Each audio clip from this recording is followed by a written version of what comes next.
A few weeks ago, I made a video about how I would fix the single worst type in Pokemon, Bug. The video centered around 3 different stages of changes I would make, with the goal to make Bug a B, then A, then S tier type. It was really interesting to work on the video, and search for changes that would make the type more balanced, without messing up the whole type chart, and while staying within type interactions that still made sense. At the end of the video, I mentioned I was considering doing another video on how I'd make the ice type stronger, and the response was overwhelmingly positive. So today, I'm here to talk about what makes the ice type so bad, and how I'd go about fixing it. In my video on the best type combinations in Pokemon, none of the top 5 were ice type. In my video on the worst type combination, however, 4 out of the top 10 were half ice. Additionally, there are only 2 types that have won the World Championships only one time. Bug, which was a Scavalier in 2011, and Ice, which was Mamoswine in 2013. Before we figure out what we can do to fix the ice type, we first have to identify what it is that makes ice so challenging to use. Before we talk about the issues with ice, I'd like to take a second and ask you to subscribe. Currently, only about 4% of my viewers are subscribed, so if you haven't already, I'd really appreciate you subscribing. I'm really passionate about competitive Pokemon, and I'd love to show more people how great it is, and I need your help to do that. To incentivize those who are on the fence, at 500,000 subscribers, I'm going to do a video ranking every single existing type combination, which is going to be an immense amount of work, though I am looking forward to it. With that being said, let's get back to what makes Ice so difficult to use. Ice is the ultimate glass cannon type. It hits several important types for super effective damage in Ground, Dragon, Grass, and Flying. While it does also have 4 resistances in Fire, Steel, Water, and Ice, this is still a very powerful offensive type. Especially as throughout the years, many of the important Dragon and Ground types have had a 4 times weakness to Ice. So offensively, Ice is fine. The issue comes when we look at the type's defensive relationships. Ice is weak to 4 types: Fighting, Rock, Steel, and Fire.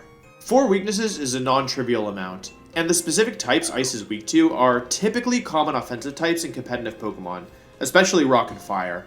This isn't enough to ruin the Ice type on its own, however. If Ice had a number of impactful resistances, it would end up as a type which had very high highs and very low lows.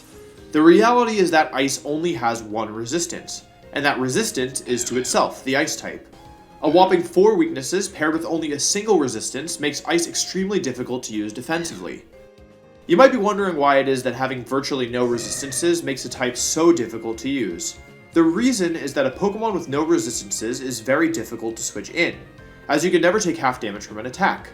Unless you have outstanding bulk, it will be risky to switch into most attacks, barring you get a hard read correct. Now, obviously not every Pokemon is great at switching in. Pokemon like Regieleki, for example, are traditionally difficult to pivot into. That being said, one thing that makes a Pokemon good is its flexibility, how varied the situations are that you can get use out of it. Some Pokemon are strong despite being inflexible, such as Colossal. Most Pokemon that hold the Focus Sash item are typically Pokemon that need to be used as a lead Pokemon, and the value they provide is significantly less if they need to switch in. Ice as a type is inflexible. Nearly every Ice type needs to rely on its secondary typing in order to create opportunities to switch in. Ice itself isn't doing anything in that department, and pure Ice types have it especially rough. Another way of thinking about this is that it doesn't matter how strong a type is offensively if it gets KO'd before it can deal the damage it needs to. While obviously the lack of resistances is problematic, it's compounded by the 4 weaknesses Ice has. If Ice were a type like normal with 1 weakness and 1 resistance, it would probably still be middle of the pack. Instead, it has 4 weaknesses with only 1 resistance, meaning even if you're able to get your Ice type in safely, it has a high likelihood to be under fire immediately, as any super effective attack, or even strong neutral attack, will threaten it. In my over 10 years playing VGC, there has never been a Pokemon that was meta that only ran Ice type attacks, meaning your opponent's Pokemon will always have a move that can hit a pure Ice type for at least neutral damage. So we understand now that the issue with the Ice type is its awful defensive relationships with the other types. You'll notice that through all of this, I never talked about Ice's offensive relationships. Why is that? Ice could obviously be improved by allowing it to hit more types for super effective damage, or removing some of the types that resist it. However, there's a nuance here that makes me want to focus on the defensive nature of Ice, rather than the offensive ones. Making a defensive change to Ice impacts only the Ice type. Making an offensive change to the Ice type influences any Pokemon that can learn Ice type moves. Nearly every Water type, for example, learns an Ice type move of some sorts. And on my typing tier list, you can see that I put water in the S tier. We need to be very careful that we don't inadvertently buff other types just because they have ice type coverage moves. For that reason, we're going to try to be extremely careful when dealing with what ice type attacks can do against the rest of the type chart. At this point, you should have a decent idea of what the issues are with the ice type. Before I get into the specific changes I'm making, let me know what changes you would make in the comments. I feel like people were pretty much in agreement on the bug video, so I'm curious if that happens here as well. I do read every comment I get, and some of you had some good points I hadn't considered on the bug type video. The goal of the first stage is to take ice from a below average type to an average type. The goal of the second stage is to take ice from an average type to an above average type. And the goal of the third stage is to take ice from an above average type to one of the best types in the game. Each stage is cumulative, so stage 2 has the stage 1 buffs included, and stage 3 has both stage 1 and stage 2 buffs. As a disclaimer, I won't be doing anything that affects only individual ice types, like changing base stats or buffing moves only one Pokemon learns. I will be making changes that affect multiple ice types only. With that out of the way, let's take a look at the buffs I recommend in stage 1. Oh, also, really quickly, we've had a clips channel going on for a while now, but I keep forgetting to shout it out. The editor's done a great job with the clips there, and you could probably binge them all in like half an hour tops, so you should really check it out. I also made a TikTok, which I keep forgetting to mention too, so if you're on there, drop me a follow. We've identified that we want to start by increasing the ice type defensively. We have two primary tools to do that. We can either remove weaknesses or add resistances. For the first change, I'd like to add a resistance to water. Competitively, I think this change is appropriate. On my typing tier list, I ranked water in the highest tier. It's an incredibly balanced type. Adding a resistance to water would allow ice-type Pokemon to resist a type that is nearly always common, but as it's still a mutual resistance, it shouldn't weaken water types too much. Next, let's talk about why I think this makes sense thematically. I want to preface by saying that my degrees are in economics and computational modeling and data analytics, and science has always been one of my weakest subjects. Still, let's talk about why I think it fits thematically. If you put a bucket of ice in the ocean, obviously it's going to melt and nothing is going to change. However, if you put a bucket of water on an iceberg, it's going to freeze and actually increase the mass of the iceberg. Therefore, to me it seems that when it comes to ice against water, the winner is whichever was greater in quantity. In general, I think it's a fair assumption to say that most moves should be of a smaller scale than most Pokemon. I therefore would argue that this change makes sense, as it follows the rule I made up that whichever quantity is larger wins. I'd like to highlight a few Pokemon I think benefit from this change. First, Abomasnow. The Hail setters in general have had way less play than any of the other weather setters, in large part because ice types are so bad. With this change, I think Abomasnow could serve as a very good counter to Rain in metagames where Rain is a popular archetype. With a new 4x resistance to water and a grass secondary typing, Abomasnow can switch in on water type attacks and turn the Rain to Hail, further hurting water type Pokemon. As an example, in VGC 2021 Series 8 and Series 10, a popular archetype revolved around Kyogre. The team was typically Kyogre, Tornadus, Regieleki, Rillaboom or Amoonguss, Serena, and one more, often Incineroar. Abomasnow is already able to resist nearly every Pokemon on that team, and threaten many of them with super effective damage. Despite this, Abomasnow wasn't used, in large part because it couldn't switch into Kyogre's powerful water-type attacks without taking big damage. With this change, I think a Pokemon like Abomasnow could have had real usage as a reaction to this kind of team. Another Pokemon I'd like to highlight is Rotom Frost. There's a pretty widely accepted consensus that from best to worst, the Rotoms are Wash, then Heat, Mow, Frost, Fan, and then Naked. While I don't think this change would be enough to change the order, I think giving Rotom Frost a water resistance would allow it to function as an electric type better, as one of the main strengths of electric types is their ability to threaten water type Pokemon. Scarf Rotom Frost would have more opportunities to switch in safely as well, allowing you to lead it, Volt Switch out if your matchup wasn't positive, and have an easier time returning to the battle later. The other set of changes I'd like to make for Stage 1 is to buff certain Ice-type moves. These are relatively small changes, but I think they could go a long way in helping the Ice-type be more viable. I've selected 3 moves to receive minor buffs. Freeze Dry is an 80 base power move that, instead of dealing resisted damage to water, it does super effective damage. I actually think this move is in a good place, but I'd like to see the distribution increase to every natural Ice type. I'd also recommend increasing the base power by 5. Next, Frost Breath. This is a 60 base power move with 90% accuracy and a guaranteed chance to crit. I think it's an interesting move that has limited applications, but it could be better if a few small changes were made. At the moment, there's no real reason to use this move over Ice Beam. Both moves are effectively 90 base power factoring in the crit, but Ice Beam is 100% accurate and has a chance to freeze. I'd recommend increasing the accuracy from 90% to 100% and raising the base power by 5. This means the effective base power is 97, which is slightly stronger than Ice Beam without the chance to freeze. I'd also like to increase the distribution of this move, as at the moment only the Frostlass line and the Beartick line learn it. Lastly, Icicle Crash. This is an 85 base power move with 90% accuracy and a 30% chance to flinch. This move is strong, but the 90% accuracy makes it really frustrating to use. I'd recommend raising the accuracy from 90 to 100, and in exchange lowering the base power from 85 to 80 to compensate. With these changes, Ice is a reliable physical attacking stab move. At the moment, if you have an Ice-type physical attacker, you need to choose between Icicle Crash, which misses 10% of the time, or Icicle Spear, which can just low roll how many times it hits. The inconsistency in the physical attacks Ice types have access to is a major factor holding them back, so I hope to remedy that with this change. We're ready for Stage 2 with these changes. As a reminder, Stage 2 has all the buffs present in Stage 1, and the goal is to get Ice from an average type to an above average type. Here's what I came up with.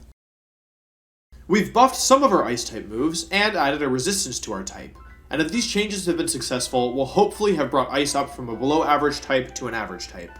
Our next goal is to take Ice from an average type to an above average type. For this stage, I'm going to make two significant changes. First, I'm going to add another resistance to Ice, Flying. With this, Ice has gone from an initial 1 resistance up to 3 with our changes. Competitively, this change makes sense. Flying is a strong offensive type, especially with Dynamax. Within the competitive community, it's pretty commonly accepted that Max Airstream was made way too strong, and should have been treated in the same way as Max Ooze and Max Knuckle with a lower base power cap. By adding another resistance to the Flying type, we would bring Ice up while bringing Flying down, which should be a healthy change. Next, I'll explain why this makes sense to me thematically. Ice is already super effective on flying, which makes sense intuitively as snow, hail, and ice make it more difficult to fly. Many types resist the types they hit for super effective damage, which is my first point. My next one, however, is a bit more original. Flying is resisted by both steel and rock, which behave as elements very similarly to ice. Ice is pretty much just rock made out of water, so there's no reason why it shouldn't resist flying if rock does. If anything, I think there's more of a case to be made for ice resisting flying compared to rock, as environments where ice is typically found are often associated with blizzards with strong winds, such as tundras, blizzards, and snowstorms. Many flying type attacks are associated with strong winds, so I therefore think this change is not a huge reach thematically. With this change, I think there's a few Pokemon that become a lot stronger. First is Frosmoth. Frosmoth has, in my opinion, the absolute worst type in the game, but with these changes it would become a lot more viable. Frosmoth has an ability called Ice Scales, which halves the damage it takes from special moves. It's an incredibly powerful ability that is only really balanced by how terrible Frosmoth is. This change would eliminate Frosmoth's flying weakness, and while it would still have 2 4x weaknesses and a weakness to steel, it would fare much better against anything not carrying moves of those types. I think in the right format with the added resistances to water and ice, Frosmoth could be viable. The other Pokemon I want to call out that benefits immensely from this change is Mamoswine. In Generation 8, Mamoswine got an enormous buff thanks to Oblivious becoming immune to the effects of Intimidate. Mamoswine is the only Ice-type Pokemon to win the World Championships, but it's barely seen any play outside of that tournament. With this change, I think Mamoswine could be a real contender in formats like our current one. Mamoswine was used in 2013 as an answer to Thundurus and Landorus, but in Sword and Shield, both Thundurus and Landorus have access to Fly, which, when Dynamaxed, becomes a very powerful attack. With an added resistance to flying, Mamoswine would be an extremely efficient answer to Thundurus, Landorus, and Incineroar, and could even be useful against Pokemon like Rillaboom and Amoonguss. The other change I would make in this section is, out of everything I propose in this video, my personal favorite. As our second major buff for Stage 2, I would make it so that Ice types gain a 50% defense increase when Hail is active. Let's talk about why I think this makes sense thematically first. There are 4 different weather conditions in Pokemon: Sun, Rain, Sand, and Hail. Sun and Rain are posed as opposites. Rain makes fire attacks weaker, Sun makes water attacks weaker. This is further emphasized by Kyogre and Groudon, legendary Pokemon from Generation 3, where the primary lore is their conflict as 2 competing forces of nature. It's not a stretch to think that for many people, including myself, Sand and Hail are also thought of as competing weathers, as the remaining 2 of the 4 total. Under Sandstorm, Rock-type Pokemon get a special defense boost of 1.5 times. This is a pretty major buff. If you've watched my type videos, you might notice I never really rag on the rock type, and to be honest, it's largely because of this mechanic. Rock as a type has a number of weaknesses, but the effect of Sandstorm makes it easier to use them defensively, as it's a big increase to their natural bulk. Giving ice types a 1.5 defense boost in Hail would make them feel more like the counterpart of Rock than they do right now. I think it also makes more sense thematically than Rock types gaining a special defense boost. Ice types are presumably made of ice, and if it's hailing outside, you could imagine there would be more ice on them to get through. Or that they could reduce some damage by replacing any ice that fell off their bodies with more from the environment. I'm not going to pretend like it's the single most obvious change one could make, but I do think that there's a case for it thematically at the very least. Next, let's talk about this change competitively. If you will allow me to be a bit dweeby for a second, I want to talk about a hidden concept in competitive Pokemon. In Pokemon, there are diminishing marginal returns to additional stat points above a certain level. In VGC, Kartana's most common item at one point was Assault Vest, despite it having a paper-thin special defense stat. On the flip side, Kartana almost never ran Choice Band or Life Orb, despite its monstrous attack stat. The reason is basically adding an additional point to an attack stat of 200 is a 0.5% increase, whereas adding a point to a special defense stat of 50 is a 2% increase. I bring all this up because many good Ice-type Pokemon already have a high defense stat, which means there isn't as much value for them. There's also a class of ice types like Weavile and Galarian Darmanitan who might not survive strong physical attacks even in the hail due to how frail they are. I'm a bit worried about this change being too strong, but after looking at the list of ice types, I think that this change primarily affects ice types that need help to be viable. This buff is obviously dependent on hail, which can be difficult to set up, especially if you don't have a Pokemon with the Snow Warning ability. Even if you do set hail up, many teams in many formats carry a Pokemon with weather-changing abilities such as Drought, Drizzle, or Sandstream. With existing counters already in the game, I hope this change would not be overwhelming while still being quite strong. Let's talk about a few Pokemon that benefit immensely from this change. First, Alolan Ninetales. Ninetales has a lot going for it, but aside from the 2017 format, has really struggled to see play. Ninetales is able to set Aurora Veil for its team and has great offensive typing, but struggles due to its numerous weaknesses and relative lack of bulk. With this change, I think Ninetales could see much more play due to its increased bulk. As an example, in the 2019 format, a common core was Groudon, Xerneas, and Venusaur. With this change, Ninetales could threaten Groudon and Venusaur offensively with Ice-type attacks, switch into Groudon with more ease due to its increased defense stat, and set Aurora Veil to help its teammates survive Xerneas' attacks better. It could also remove the Sun via its Snow Warning ability, weakening Groudon's Fire-type attacks and turning off Venusaur's Chlorophyll. Speaking of restricted formats, another Pokemon I think could benefit immensely from this change is Kyurem, specifically Kyurem White. For those of you who don't know, a restricted format is a format where certain legendary Pokemon are legal on your team, but only one or two of them depending on the rule set. Kyurem is almost always an incredibly fringe and niche pick. Not because it's inherently weak, but because the power of Pokemon like Zacian, Primal Kyogre, Primal Groudon, Calyrex Ghost, and Xerneas is just much more impactful most of the time. With this change, Kyurem could more readily take advantage of its huge special attack stat due to the increased bulk, and could justify pairing with a Snow Warning user to allow it not only access to reliable and powerful blizzards, but also increased bulk. In a Dynamax format, Kyurem can even set its own Hail up via Max Hailstorm. With these changes, I think Ice would end up as an above-average type. Ice-type lovers could say "Wee!" vile as it may seem to those who despise the Ice type. With Stage 2 complete, we're ready to move on to our final stage, with the goal of making Ice one of the best types in the game. Alright, I want to preface Stage 3 by saying that I may have gone a little overboard. In my video on how to fix the bug type, I got a fair number of comments saying they didn't think that I had done enough for bug in Stage 3 to make it overpowered, and that even with my changes, they didn't think bug would be one of the best types in the game. Let's just say I don't expect many comments like that on this video. For this final stage, I have two changes to propose.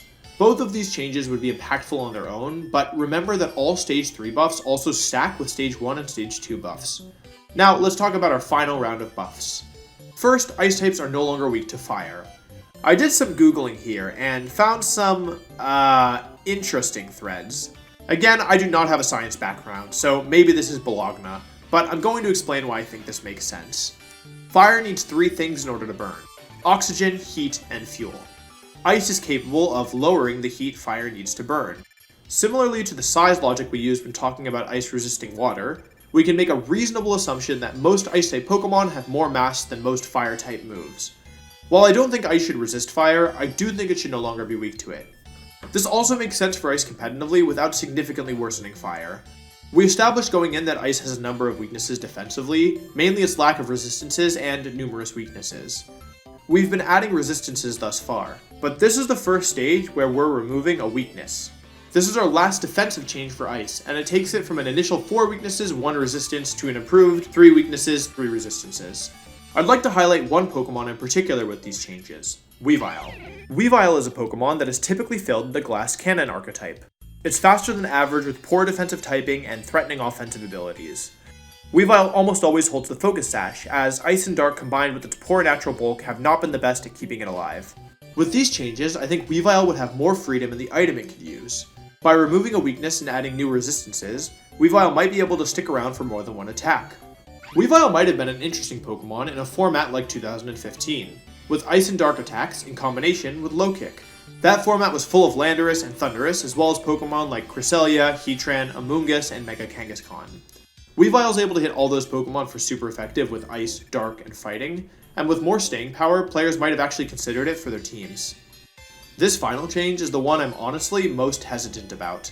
For our last tweak, I would remove the resistance of Fire to Ice. I've already explained a bit about how I think the interaction between Fire and Ice could do with a reevaluation from a thematic perspective, so I don't want to harp on it too much here, but there's one more point I'd like to add. If you send an Ice move at a Fire type, assuming the mass of the Fire type is bigger than the mass of the Ice move as usual, the Ice would simply melt, and now your Fire type is being hit by a Water move. Now, I don't think I can justify Fire being weak to Ice from either a thematic or a competitive perspective, but I do think you can make a case that Ice could be neutral. This would be a fairly enormous change competitively. When you consider that with our changes, every Ice type learns Freeze Dry, only Ice and Steel are able to resist Freeze Dry, and only Water, Ice, and Steel are able to resist Ice. This makes me incredibly nervous. I thought I'd save the best for last when talking about Ice types that could benefit from this change. Calyrex Ice is the single most powerful Ice type ever created, and with these changes, this horse would be a force to be, unlorsed? Calyrex Ice is only legal in restricted formats, and although it hasn't seen too much play competitively, I have a feeling all these buffs would change that. Calyrex has an incredibly powerful attack in Glacial Lance, a spread ice move with an enormous base power. Giving Calyrex additional resistances, additional bulk in Hail, fewer weaknesses, and the ability to hit fire types like Incineroar for neutral damage would likely be overwhelming. In short, I think if every change I suggested were adopted, Calyrex might become the single best Pokemon in the game. With that, my full list of buffs for the Ice type is complete. I hope you enjoyed the video. I'm not sure if it was apparent, but I put an especially large amount of thought and effort into this video, so I hope you found it worth your time. Other than the 500,000 special of ranking every type, I'm not entirely sure which video I'll do next. My two main ideas are either to talk about how to nerf the Fairy type, or to do a video on how Dragon fell from being the best type in the game when Fairy was introduced. If there's another type you'd like to see me take a look at next instead, however, let me know in the comments. Thank you for watching.